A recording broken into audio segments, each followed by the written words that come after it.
जय माँ कामाख्या, जय भैरव बाबा, हर हर महादेव। ये यूट्यूब पे आज एक मेरी पहली वीडियो है अबाउट भैरव साधना, अबाउट काल भैरवाष्टमी। काफ़ी सारे लोगों ने पूछा था कि हम लोग काल भैरवाष्टमी के दिन कैसे भैरव जी की साधना कर सकते हैं, कैसे भैरव जी का पूजा पाठ कर सकते हैं, किस विधि से हम लोग को भैरव जी की पूजा करनी है, क्या होना चाहिए क्या नहीं। तो मैंने सोचा सब लोग को एक एक करके ना बता के एक पब्लिकली कोई पब्लिक प्लेटफॉर्म पे एक वीडियो अपलोड कर दूँ, जिससे सब लोग को पता चल जाए किस तरीके से हम लोग भैरव जी की साधना कर सकते हैं। और ये साधना एकदम सिंपल सोबर रहेगी कि कोई भी गृहस्थ आदमी इस साधना को आराम से कर सकता है। इसमें कोई गुरु की आवश्यकता नहीं है, किसी भी चीज़ की सोचने की जरूरत नहीं है कि साधना बहुत सिंपल सोबर है, इसको कोई भी कर सकता है। क्योंकि साधना, पहली बात तो ऐसा है कि साधना बहुत तरीके की होती है और बिना किसी गुरु के कोई साधना करनी नहीं चाहिए। बट ये साधना ऐसी है कि सिंपल सोबर साधना है, इसको कोई भी गृहस्थ आदमी बिना गुरु के कर सकता है। साधना में बहुत तरीके की साधना होती है, तो ऐसा ऐसा माना जाता है कि साधना करने से पहले कोई गुरु की आवश्यकता होती है। अपन कोई गुरु से कंसल्ट करना पड़ता है कि हम लोग ये साधना कर सकते हैं या नहीं। इस साधना में बहुत सारी चीजें होती हैं जो आप लोग अगर सही ढंग से नहीं करोगे तो वो साधना अपने ऊपर ही हावी हो जाएगी। मतलब वो साधना अगर आप करोगे तो वो भगवान तक नहीं पहुंच पाएगी, उल्टा जो बुरी शक्तियां हैं, नेगेटिव एनर्जीज हैं, वो अपनी साधना को एब्जॉर्ब करके अपन को अपने ऊपर हावी हो जाएगी वो साधना। तो ये वैसी साधना नहीं है जो मैं भी बताऊंगा, एकदम सिंपल सोबर साधना है। इस साधना मतलब ऐसा सिंपल सोबर है, बट इस साधना को आप ऐसा मत समझिएगा कि एकदम कम पावरफुल या कमजोर है साधना। ये साधना अपने आप में बहुत ताकतवर साधना है। इस साधना को करके आपके घर के अंदर, आपकी बॉडी के अंदर जितनी भी नेगेटिव एनर्जीज है वो सारी धीरे धीरे खत्म होने लगेगी और आपको भैरव जी का कहीं ना कहीं भैरव जी की शक्तियों का अनुभव होगा। इस साधना से जरूर होगा। मैंने बहुत सारे लोगों को ये साधना बताई है पहले भी और मैं खुद भी कर चुका हूँ ये साधना, तो मुझे पता है कि क्या अनुभव होता है इस साधना का। तो स्टार्ट करते हैं। सबसे पहले मैं आप लोग को बताता हूँ कि भैरवाष्टमी का मतलब महत्व क्या है। काल भैरव अष्टमी जो कल है, काल भैरव अष्टमी कृष्ण पक्ष की अष्टमी तिथि की वो शुभ दिन है जिस दिन भगवान भैरव जी की साधना की गई या कोई भी पूजा पाठ किया हुआ वो पूरे साल काम आता है, क्योंकि इस दिन भैरव जी की शक्तियां साक्षात धरती पर विराजमान रहती है। इसलिए इसको काल भैरव अष्टमी का नाम दिया गया है। अब बात करते हैं काल भैरव अष्टमी की महत्वता क्या है, इसकी महिमा क्या है। तो काल भैरव अष्टमी की मैं आप लोग को महिमा बताऊं तो ये दिन मतलब साधनाओं का और तंत्र तंत्र मंत्र का इतना पावरफुल दिन है, क्योंकि इस दिन भैरव तत्व सबसे ज्यादा सक्रिय होता है और एक सच्चा भक्त अगर सही मंत्र और श्रद्धा से साधना करे तो उसे दिव्य अनुभव और आशीर्वाद मिलते हैं भैरव जी का। ये भैरव साधना ऐसी साधना है कि रक्षा, सिद्धि और सब शक्तियों का मोल है। ये भैरव अष्टमी के दिन अगर सही विधि से ये भैरव साधना की जाए तो जीवन से अंधकार, भय, बाधाएं सब दूर तो होती है, साथ में जितनी भी आपकी मनोकामना है या आपको जो भैरव भैरव जी का जो तत्व है उससे अगर आपको चाहत है, अगर आपको उसकी चाहत है, भैरव जी की तत्व की चाहत है कि भैरव जी को प्राप्त करने की चाहत है, तो वो भी आपके कहीं ना कहीं उसका रास्ता खुलता है। काल भैरव अष्टमी वो दिन है जिस दिन भगवान भैरव जी ने खुद को अवतारित किया था। ये भैरव जी का अवतारित दिन है। भगवान भैरव जी इस दिन प्रकट हुए थे और भैरव जी ने अपना रूप इस दिन धारण किया था। तो ये एक बहुत पावरफुल दिन है सभी भैरव साधकों के लिए, सभी भैरव भक्तों के लिए, क्योंकि इस दिन सारी पूजाएं बहुत ज्यादा अपन को पॉजिटिव रिजल्ट देती है। बाकी आप दिन करो वो ठीक है, बट इस दिन की साधना, इस दिन की पूजा करी हुई कोई भी पूजा पाठ जब या कोई भी भैरव जी के दर्शन भी करता है तो बहुत ज्यादा पॉजिटिव रिजल्ट देते हैं इस दिन के। तो ये बहुत पावरफुल दिन हो जाता है इसलिए। अच्छा, अभी एक चीज मैं इस वीडियो के अंदर और बताऊंगा कि जो लोग ये साधना घर पे नहीं कर सकते या ये साधना कर नहीं पाएंगे या किसी रीजन के कारण ये साधना उनके लिए पॉसिबल नहीं है कल, और वो लोग सिर्फ मंदिर में जाकर दर्शन करना चाहते हैं, तो उन लोग के लिए भी मैं आगे चीज बताऊंगा वीडियो में लास्ट के अंदर कि वो लोग मंदिर में जाकर के उस साधना, वो जो घर पे नहीं कर पाएंगे वो लोग मंदिर में कुछ ऐसी क्या करे पूजा, जिससे पूजा या विधि जिससे उनको भी भैरव जी का वो तत्व प्राप्त हो। तो अभी हम लोग बात करते हैं कि भैरव जी की साधना जो कल कृष्ण पक्ष की अष्टमी तिथि के दिन है, तो हम लोग किस तरीके से हमारी साधना कर सकते हैं, तो भी आप लोग को मैं बताता हूँ। सबसे पहले अपन बात करते हैं टाइमिंग की। टाइमिंग क्या होना चाहिए कि मतलब सबसे शुभ घड़ी या शुभ मुहूर्त क्या होना चाहिए जिस समय में हमारी साधना हमको करनी चाहिए। तो या तो टाइमिंग होना चाहिए सुबह 9 बजे से पहले। सुबह 9 बजे से पहले आपको स्नान वान करके एकदम पवित्र होकर के आपको ये साधना स्टार्ट करनी है। और अगर 9 बजे नहीं हो सके तो प्रदोष काल का समय, प्रदोष काल का समय क्या होता है, सूर्यास्त के 40 मिनट पहले और सूर्यास्त के 40 मिनट बाद, ये दो जो टाइमिंग है इस टाइमिंग को हम लोग बोलते हैं प्रदोष काल। तो ये प्रदोष काल के समय में कर सकते हो या फिर रात को 9 बजे के बाद। बट रात को 9 बजे के बाद अगर कर रहे हो तो 9 बजे से 11 बजे के बीच में वो हो जानी चाहिए साधना। 11 बजे के बाद नहीं करना है अपन को साधना। अभी हमने टाइमिंग की बात कर ली है कि किस टाइम पे हमको भैरव साधना करनी है, कौन सा टाइमिंग अच्छा रहेगा भैरव साधना के लिए। अभी हम लोग बात करते हैं कि क्या विधि होनी चाहिए साधना की, कि किस तरीके से साधना करनी है। तो सबसे पहले आप लोग को जब भी आप साधना करोगे, अगर आप सुबह कर रहे हो तो आपको नहा के ही साधना करनी है। अगर आप प्रदोष काल के समय में करो तब भी आपको नहा के ही साधना करनी है। और अगर आप रात को करो तो तब भी आपको साधना करने से जस्ट पहले नहाना पड़ेगा। तो साधना में सबसे पहली चीज आपको एक रोटी बना करके उसके ऊपर थोड़ी सी उड़द की दाल, थोड़ा सा गुड़ और थोड़ा सा घी डाल करके पूरे घर के अंदर आपको घुमाना है और उसको एक कुत्ते को जाकर के दे देना है। अगर आप लोग कल नहीं दे पाओ, अगर आप जो कोई साधना कल रात को कर रहा हो, अगर वो कल नहीं दे पाए तो अगले दिन दे सकता है कुत्ते को। तो पूरे कुत्ते पूरे घर के अंदर घुमा करके वो एक जाकर के कुत्ते को देनी है। और अगर कुत्ता ना खाए, क्योंकि इन चांस की बहुत बार ऐसा होता है ना कि कुत्ता नहीं खाता है, अगर वो डॉग नहीं खाए तो अपन को वो काऊ काऊ को देनी है। कोई भी गाय गौ माता को दे सकते हैं वो रोटी।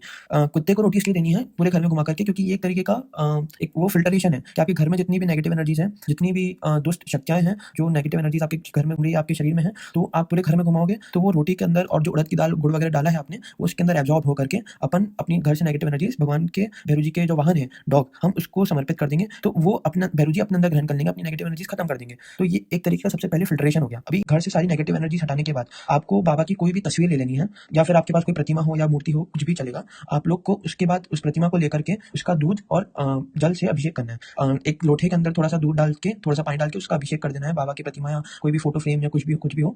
फिर उसका अभिषेक करने के बाद आपको बाबा को फूल समर्पित करने हैं, पुष्प। तो अपन जब पुष्प ऑफर करेंगे तो अपन भगवान जी को ऐसे प्रेयर कर सकते हैं, भैरव जी को, कि हम लोग आपके पुष्प चढ़ा रहे हैं, आप इसे स्वीकार करो। फिर भैरव जी के पुष्प चढ़ाने के बाद हम लोग को एक दीपक प्रज्वलित करना है। और दीपक सबसे पहले तो दीपक प्रज्वलित करते वक्त दो चीज का ध्यान रखना है कि दीपक, पहली बात तो 4 बत्तियों का होना चाहिए, 4 मुखी दीपक। कि भैरव जी का 4 मुखी दीपक होता है बिकॉज चारों दिशाओं से भैरव जी अपनी रक्षा करें, इसलिए हम लोग 4 मुखी दीपक जलाएंगे। तो 4 मुखी दीपक जलाना है। और दीपक के अंदर हम लोग या तो घी का यूज कर सकते हैं, और अगर घी नहीं है तो हम लोग ऑयल का भी यूज कर सकते हैं। बट ऑयल कौन सा, या तो चमेली का ऑयल, या फिर तिल का ऑयल, या फिर सरसों का ऑयल, इन 3 में से कोई ऑयल यूज कर सकते हैं। और अगर तीनों नहीं हो तो कोई दूसरा भी कर सकते हैं, ऐसी कोई मना वाली बात नहीं है। बट ये 3 प्रेफरेंस रहते हैं अगर भैरव साधना कर रहे हो तो। फिर उसके बाद हम लोग को एक धूप बत्ती अगरबत्ती जलानी है। धूप बत्ती अगरबत्ती करने के बाद एक सूखे नारियल की जोत जलानी है। सूखा नारियल यानी गोला जो आता है ना, सूखा ड्राई नारियल, ड्राई कोकोनट, तो हम लोग को उसकी जोत जलानी है। और जिस जोत में हम लोग दोपहर रखेंगे वो भैरव जी के सामने रखेंगे, उस जोत को जला करके। अभी ये सब जला के आपको कुछ नैवेद्य या भोग रखना है भैरव जी को। भोग में आप कुछ भी रख सकते हैं, जैसे कोई मिठाई हो गई या ड्राई फ्रूट्स हो गए, कुछ भी। याद रहे, अगर आप घर पे कर रहे हो ये साधना, तो आप लोग कोई भी तामसिक चीज का यूज नहीं करोगे। जो तामसिक चीजें होती है जो भैरव जी को चढ़ती है, जैसे मीट हो गया, सिगरेट हो गई, अल्कोहल हो गई, या कुछ भी ऐसी तामसिक चीज, ये भोग में नहीं चढ़ेगी। अब भोग लगा के हम लोग बात करेंगे कि भैरव जी को अब जहाँ पे आपने प्रतिमा वगैरह रखी है उसको साफ करके भैरव जी की प्रतिमा को रखेंगे। हम अपने आसन पर बैठेंगे और आसन पर बैठ करके भैरव जी को नमन करेंगे और प्रार्थना करेंगे कि हे दादा, आज भैरवाष्टमी के शुभ दिन मैं आपकी साधना पूजा कर रहा हूँ। आज के दिन आपकी साधना करने से मेरे सभी रोग दूर हो जाएं, मेरी बुरी शक्तियाँ मेरे से दूर रहे, आपके आशीर्वाद मेरे पे सदैव बना रहे, हमेशा बना रहे। और एंड फिर इसके बाद आपकी जो भी प्रार्थना हो, आप मनोकामना हो, वो आप बोलते रहना, अपने मन में बोल लेना। और फिर आपको एक भैरव चालीसा का पाठ करना है। और अगर हो सके तो आप 8 भैरव चालीसा का पाठ करेंगे तो वो ज्यादा अच्छा रहेगा। 8 इसलिए क्योंकि भैरव जी के 8 रूप होते हैं: असितांग भैरव, लुरु भैरव, चंड भैरव, रोदन भैरव, उन्मत्त भैरव, कपाल भैरव, भीषण भैरव, संहार भैरव। ये अष्ट भैरव हो गए, तो 8 भैरव होते हैं। तो इसलिए हम लोग 8 चालीसा करेंगे हर भैरव जी के लिए, हर एक भैरव जी के लिए 8 चालीसा। और अगर नहीं हो सके 8 चालीसा तो एक भी कर सकते हैं, ऐसी कोई मना वाली बात नहीं है। फिर भैरव चालीसा का पाठ करने के बाद आप लोग को एक मंत्र का जप करना है 108 बार। मंत्र, पहली बात तो मंत्र जाप करते वक्त आप लोग को एक चीज ध्यान रखनी है कि आप लोग कोई भी मंत्र का जप ऐसा नहीं कर सकते। या तो अगर आपके पास कोई गुरु का मंत्र है, किसी गुरु ने आपको कोई मंत्र दिया है, तो आप वो ऑब्वियसली वो कर सकते हो। बट आपको किसी गुरु ने कोई मंत्र नहीं दिया है, तो पहली बात आपको ये ध्यान रखना पड़ेगा कि आप कोई भी मंत्र किसी यूट्यूब पे या इंस्टाग्राम पे देख के आप कोई भी मंत्र का जप नहीं कर सकते, क्योंकि हर मंत्र हर किसी के लिए नहीं बना। अगर आप ऐसे ही कोई मंत्र उठा करके आप उसको जप करने लग जाओगे तो मंत्र आपको कुछ बेनिफिट्स नहीं देगा, उल्टा आपके ऊपर वो मंत्र हावी होने लग जाएगा। हर मंत्र हर किसी के लिए नहीं बना, क्योंकि ये साधना, भाई मैंने आपको शुरू में बताया था ना कि साधना हर किसी के लिए नहीं हुई है। हर कोई साधना नहीं कर सकता। जिसके पास गुरु की सही गाइडेंस है वही इन साधनाओं को, इन मंत्र को जप कर सकता है। तो अब मैं आप लोग को एक ऐसा मंत्र बता देता हूँ जो कि नाम मंत्र है, मतलब भैरव जी का नाम जप है। तो वो एक मंत्र नहीं है बट एक काइंड ऑफ नाम जप है। तो वो मैं आप लोग को बताता हूँ, उसका 108 बार पाठ करना, उसको 108 बार जपना। वो मैं आप लोग को मैं बताता हूँ। मंत्र है श्री भैरवाय नमः या फिर श्री नाकोड़ा भैरवाय नमः। याद रहे, इसमें ओम नहीं आएगा, ओनली श्री भैरवाय नमः। ओम लगाने से ये एक मंत्र बन जाएगा, तो हम लोग को नहीं जपना है, क्योंकि हमारे पास कोई गुरु की गाइडेंस नहीं है, कोई गुरु की आज्ञा नहीं है। तो हम लोग सिर्फ एक नाम जप करेंगे भैरव जी का, जो कि रहेगा श्री भैरवाय नमः या फिर श्री नाकोड़ा भैरवाय नमः। इसका एक माला जप कर सकते हो, या तो अगर आपके पास माला हो तो माला पे, या फिर आपके पास जप काउंटर हो तो जप काउंटर पे, या अगर आप ऑन टिप्स अगर आप जप कर सकते हो तो ऑन टिप्स भी चलेगा। या तो 108 बार या फिर उससे भी ज्यादा अगर आप कर सकते हो, एक माला से ज्यादा, तो आप अपनी इच्छा के ऊपर है। अभी मेरे को काफी लोग ऐसा भी पूछते हैं कि मैं इतने सारे मंत्र जप करता हूँ, या मैं इतने सारे मंत्र कैसे जप करता हूँ, या मैं इतनी अलग अलग साधना कैसे करता हूँ। मैं इसलिए करता हूँ क्योंकि मेरे पास एक गुरु की गाइडेंस है, मेरे को गुरु से वो मंत्र मिले हैं, जो कि मैं ऐसे डिस्क्लोज नहीं कर सकता। कोई भी गुरु से मिला हुआ मंत्र मैं किसी को ऐसे डिस्क्लोज नहीं कर सकता। और जो मैं साधना करता हूँ उसकी मेरे को पूरी गाइडेंस है कि किस तरीके से क्या करते हैं, किस तरीके से क्या नहीं। और ये मेरे को ऐसे ही नहीं आई है, मैं काफी टाइम से भैरव साधना में हूँ, मैं काफी टाइम से मेरे गुरु की गाइडेंस में हूँ, मैं काफी लोगों से मिला हूँ, मैंने काफी चीजें सीखी है, तब जाकर के मेरे को इतना साधना वगैरह आया है। और वैसे तो मैं बोलना चाहूंगा कि इतनी भी नहीं आती है मेरे को, पर जितनी आती है वो अपने आप में बहुत ज्यादा है मेरी एज को लेकर के। मैं अभी 19 ईयर्स का हूँ, बट मुझे फिर भी बहुत सारी चीजें आती है, क्योंकि मैंने काफी टाइम से सीखी है ये चीजें।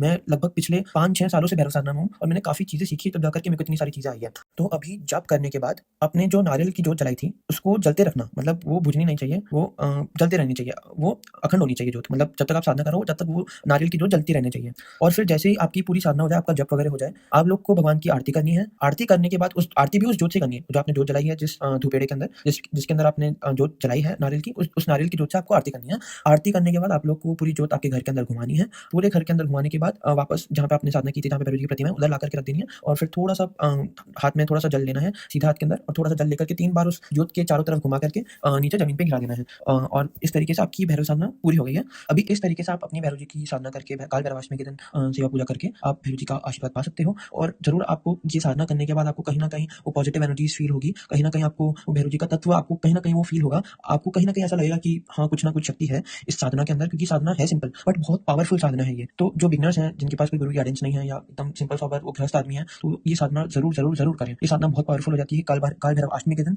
तो इस तरीके से इस काल भैरव अष्टमी के दिन करी हुई साधना आपको बहुत फल देगी। तो ये भैरव पूजा और भैरव साधना से रिलेटेड मेरी फर्स्ट वीडियो है। अगर आप लोग चाहेंगे कि ऐसी भैरव जी की साधना और पूजा वगैरह के बारे में जानना हो आप लोग को, या भैरव जी से रिलेटेड कुछ भी आपको लोग को जानना हो, या कुछ भी क्वेश्चन हो आप लोग का, हम लोग किस तरीके से भैरव जी की पूजा करें, हम लोग किस तरीके से कुछ भी भैरव जी से रिलेटेड कुछ भी क्वेश्चन हो, तो आप लोग मुझे या तो कमेंट सेक्शन में पूछ सकते हैं, या फिर मेरा एक पेज है इंस्टाग्राम पे नाकोड़ा परिवार करके, आप उसमें या तो मुझे डायरेक्ट मैसेज कर सकते हैं, डीएम कर सकते हैं। तो इस तरीके से आप मुझे कुछ भी क्वेश्चन हो तो आप मुझे उससे कनेक्ट कर सकते हैं। और आप लोग ये साधना करने के बाद आप लोग मुझे जरूर बताइएगा आपके कमेंट सेक्शन में आकर के, या मुझे इंस्टाग्राम पे डीएम करके, कि आपके क्या अनुभव रहे, आपको क्या रिजल्ट्स मिले और आपने कैसे क्या पूजा वगैरह करी। आप लोग मुझे जरूर एक छोटा सा फोटो या वीडियो लेकर के आप जरूर भेजिएगा मुझे। लगभग ऑलमोस्ट अभी जो मैंने इंस्टाग्राम पे भी 2 दिन पहले पोल डाला था कि किस किस को साधना से रिलेटेड वीडियो चाहिए, उस पर ऑलमोस्ट अराउंड मुझे मोर देन 100 लोगों ने उस पर यस का बटन क्लिक करा था कि हम लोग को भी वीडियो चाहिए, हम लोग को भी जानना है। तो इसलिए आज मैंने सोचा आज एक वीडियो बना ही देता हूँ। मुझे उसके अलावा भी बहुत सारे लोगों ने पर्सनली मैसेज करा था कि हम लोग साधना कैसे करें, तो फिर मैं सबको एक करके तो नहीं बता सकता, तो मैंने सोचा कि पब्लिकली प्लेटफॉर्म पे एक वीडियो बना लेता हूँ। तो इसलिए आज एक मैंने वीडियो बनाई है। अभी एक चीज में रह गई है कि जो लोग ये साधना घर पे नहीं कर सकते, या जो गृहस्थ आदमी है, मतलब जिन लोग के घर पे पॉसिबल नहीं है, तो ओनली मंदिर जाके कर सकते हैं। तो जिन लोग को ये पॉसिबल नहीं है और मंदिर जाके करके करना चाहते हैं, तो उनके लिए ये है कि जब भी वो मंदिर जाएंगे सुबह नहा धो करके जाएंगे, और मंदिर के लिए कोई टाइमिंग है, मंदिर आप कभी भी जा सकते हो। मंदिर जाओगे तब आप लोग को उधर एक दिया बाबा को समर्पित करना है, एक दीपक जलाना है, धूप बत्ती अगरबत्ती करनी है बाबा की, उधर दिया जला करके बाबा को पुष्प चढ़ाने हैं, बाबा के फूल की माला चढ़ा सकते हैं अपन, और कुछ ना कुछ भोग लेकर के जाना जरूर मंदिर में। या तो मिठाई का भोग हो सकता है, या फिर ड्राई फ्रूट्स का, या कुछ भी भोग चलेगा। आप लोग को भोग नैवेद्य समर्पित करना है। पूजा वगैरह जो आप लोग की है वो आप कर सकते हो, बट नैवेद्य धूप अगरबत्ती दीपक जलाना है और पुष्प वगैरह चढ़ा करके आप लोग को भैरव जी से प्रार्थना करनी की, हे बाबा आज काल भैरवाष्टमी है, हम लोग आपकी पूजा कर रहे हैं, आपकी साधना करने से, आपकी पूजा करने से